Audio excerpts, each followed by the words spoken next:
Veg pulao కావాల్సిన ingredients onion, tomato, carrot, పచ్చిమిర్చి, పుదీనా అండ్ మసాలా ఇంగ్రీడియంట్స్.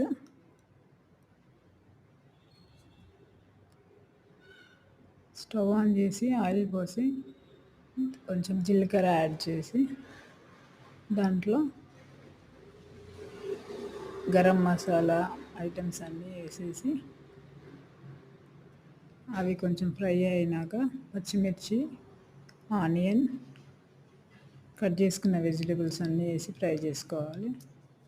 కొంచెం కుక్ అయ్యాక దాంట్లో అల్లం వెల్లుల్లి పేస్ట్ వేసి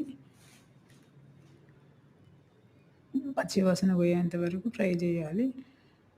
ఆ వెజిటేబుల్స్ అన్నీ కుక్ అయిన తర్వాత రైస్ అందులో వేసి ఒక 2 మినిట్స్ కలిపి దానికి కావాల్సినన్ని వాటర్ యాడ్ చేసి కుక్ చేసుకోవడమే.